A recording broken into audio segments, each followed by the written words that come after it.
तो स्वागत है आप सभी का तंवर राजपूत मोटिवेशन में। तो यहाँ पर हम बात कर रहे हैं कि इतनी बड़ी गिरावट में अगर हम मार्केट को देखेंगे तो बहुत ज़्यादा गिरावट देखने को मिली है आज। लेकिन उसके बाद भी कुछ शेयर्स हैं जिनमें अगर आप देखोगे तो बहुत बढ़िया सा मोमेंटम आता हुआ दिखा है। ठीक है, तो उन्हीं स्टॉक्स के बारे में हम लोग यहाँ पर बात कर रहे हैं और ऐसा क्या हुआ, ऐसा क्या प्रोजेक्शन था जिसकी वजह से यहाँ पर ये मोमेंटम आया। तो मैंने आपको पहले भी समझाया है कि किसी भी स्टॉक्स में मोमेंटम आता है तो वो 1-2 दिन पहले भी सिग्नल देता है, उसके बाद में भी सिग्नल देता है। तो आप इस चीज़ का हमेशा याद रखो कि कोई भी स्टॉक से अगर सिग्नल दे रहा है तो उस स्टॉक को आपको सिर्फ अपनी निगाहों में रखना है। जैसे आप निगाहों में रखोगे, किसी दिन वो भागेगा, उस दिन आप पकड़ सकते हो। तो यहाँ पर हम बात कर रहे हैं करूर वैश्य बैंक की। तो अब हम इसके बारे में बात तो कर रहे हैं, लेकिन देखो अब देखना क्या होता है कि यहाँ पर आपको यहाँ तो कुछ चीज़ें होती है, या तो वॉल्यूम आप समझने की कोशिश करो कि वॉल्यूम चार्ट क्या बोल रहा है, या फिर आप यहाँ पर इसका जो लास्ट के 2-3 घंटे जो पिछले दिन के हैं वहाँ पर जो क्लोजिंग किया है उसमें क्या एक्टिविटी हुआ है वो आप देखो, या फिर आपका यहाँ पर आपका इसका एक सपोर्ट रेजिस्टेंस के आसपास यहाँ पर जब भी मार्केट आता है तो यहाँ से एक बड़ा मोमेंटम पिकअप होता है, तो उस चीज़ को देखो। तो कुछ तो यहाँ पर आपको देखना पड़ेगा, तब जाके यहाँ पर आपको समझ में आएगा। अब देखो हर एक प्राइजेक्शन के लिए ना हर एक स्टॉक, बहुत सारे स्टॉक्स है जगह। अगर आप सिर्फ ये सोच लोगे कि मेरे को हैमर पर ट्रेड करना है तो हैमर कैंडल वाले आपको यहाँ पर बहुत सारे मिल जाएंगे, या फिर आप यहाँ पर एक तरह से इनगल्फिंग कैंडल को समझोगे तो उसको बहुत सारे मिल जाएंगे। तो किसी एक चीज़ को पकड़ के आपको उसी को मास्टरी करना है। चलिए हम लोग बात करते हैं इसके 1 घंटे के चार्ट पर। तो कल ऐसा कोई सिग्नल दिया था क्या इसने, जिससे कि यहाँ पर एक अच्छा सा मोमेंटम बनता हुआ दिखा है आज। तो कल के दिन हम लोग यहाँ पर देख रहे हैं, तो कल के दिन में यहाँ पर कुछ आपको ऐसा देखना है कि भाई कुछ यहाँ पर दिया है। तो यहाँ पर आज 17 तारीख है और कल के 1 घंटे में अगर हम देखेंगे यहाँ पर, तो यहाँ पर मैं कि पहले तो ये पिवोट लाइन हटा देता हूँ ताकि आपको कन्फ्यूजन ना हो। तो यहाँ पर अगर आप देखोगे कल का 1 घंटा में अगर आप देखोगे तो यहाँ पर मैं आपको दिखाने की कोशिश कर रहा हूँ कि ये वाला आज का मार्केट ओपन हुआ है। ठीक है, ये वाला तो आज का है। कल के इस 1 घंटे में अगर आप देखोगे यहाँ पर तो आपको कुछ ऐसा नज़र आ रहा है कि इन कैंडल्स में तो ये वाली कैंडल यहाँ पर एक अच्छे से स्ट्रॉन्ग कैंडल बनती हुई आपको देखने को मिली थी। लेकिन क्या इस कैंडल पर हम ट्रेड ले सकते थे? नहीं ले सकते थे। तो इसलिए इस चीज़ को हम लोग यहाँ पर रिजेक्ट करते हैं कि ये चार्ट हमारे उस लायक नहीं है जिससे कि हमको ये पता चले कि हम लोग यहाँ पर ट्रेड प्लान करें। ठीक है, अब ये वाला तो हो चुका है, क्योंकि यहाँ पर आपको देखने को वही मिल रहा है कि देखो यहाँ पर जो ग्रीन कैंडल बनी है ये वाली और ये वाली, तो यहाँ से मार्केट इसका ब्रेकडाउन किया है, उसके बाद ऊपर जाता हुआ आपको देखने को मिल रहा है। तो इसका हम लोग ये जो चार्ट है ये हमारे मतलब हमारी समझ से परे, हम लोग इसको नहीं प्लान करेंगे। अब हम बात करते हैं इसके अलावा दूसरा जो चार्ट है हमारा एम्फेसिस की अगर हम बात करें तो यहाँ पर भी एक बड़ा मोमेंटम देखने को आपको मिलता हुआ दिखा हुआ।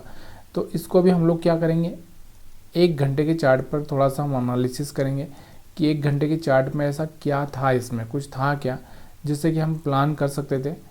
तो यहाँ पर अगर आप देखोगे तो लास्ट के 1 घंटे में आपको देखने को जो मिल रहा है, तो ये वाली जो कैंडल आपको देखने को मिल रही है ना, हैमर जैसी कैंडल, ये वाली, यहाँ से ये वाली कैंडल और यहाँ पर ये वाली भी कैंडल थोड़ी बढ़िया थी।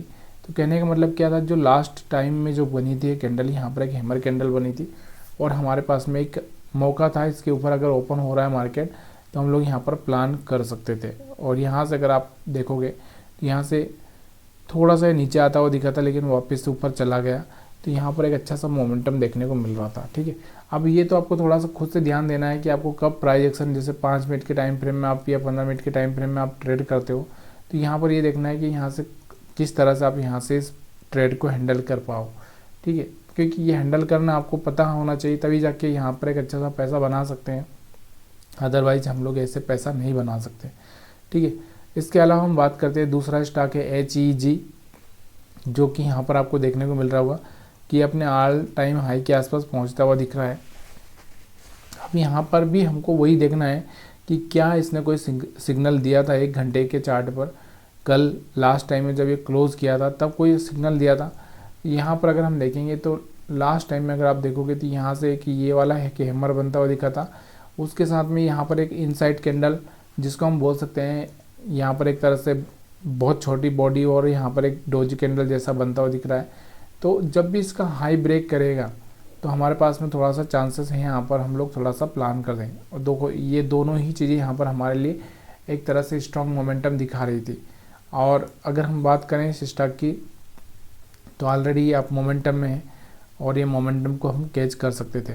ठीक है, बहुत सिंपल सी चीज़ें रखो। क्यों अपने को कोई 50 शेयर नहीं देखना है, अपने को 2 4 5 शेयर देखना है जिनमें अच्छा सा मोमेंटम हुआ हो और जो हमारे को समझ में आ रहा हो कि यहाँ पर हाँ इसको हम देख सकते हैं। इसके बाद हम बात करते हैं, ये अगला स्टॉक से है हमारा नेशनल एल्यूमिनियम, जो कि कुछ दिनों से अप ट्रेंड में है। आपको भी पता चल रहा होगा, यहाँ से अप ट्रेंड में चल रहा है ये। तो यहाँ से अप ट्रेंड में जाने के बाद में अगर हम देखेंगे यहाँ पर, तो आज क्या हुआ इसमें, आज एक अच्छा सा मोमेंटम तो आया था लेकिन मार्केट बराबर नहीं था, इसकी वजह से यहाँ से सस्टेन नहीं कर पाया। लेकिन इससे पहले अगर हम देखेंगे यहाँ से, तो आपको देखने को मिल रहा होगा यहाँ से जो कैंडल बना था वो बटरफ्लाई जैसा कैंडल बना था लास्ट आवर में यहाँ पर। तो बटरफ्लाई आपको भी पता है, इस तरह से कोई बटरफ्लाई बनता है तो यहाँ से मार्केट में मोमेंटम आ सकता है। लेकिन इतना गैप अप ओपन हुआ है तो हम लोग इस चीज़ को नहीं देखेंगे, क्योंकि ये फिर हमारे लिए रिस्क मैनेज करना बहुत मुश्किल हो जाता है। तो ऐसी चीज़ों को अवॉइड करने में थोड़ा सा फ़ायदा है। तो कभी कभी वही स्टॉक चुनो जिसमें आपको प्राइजेक्शन सारी चीज़ें आपको बेस्ट बैठ रही हो, जो आपके यहाँ से समझ में आ रही हो कि हाँ ये एक अच्छा सा स्टॉक से है जिसमें हम रिस्क ले सकते हैं।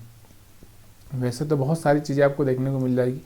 अब इसके बाद होनासा कंज्यूमर की हम बात करते हैं, तो यहाँ से IPO आने के बाद कंटिन्यू ये अप ट्रेंड में था और यहाँ से वापस नीचे आया और यहाँ से एक पॉजिटिव कैंडल बनता हुआ आपको देखने को मिल रहा है। तो यहाँ से हो सकता है इसमें एक अप ट्रेंड फिर से चालू हो जाए, लेकिन हम लोगों को तो इंट्राडे स्विंग ट्रेडिंग के हिसाब से ही इसमें प्लान करना है।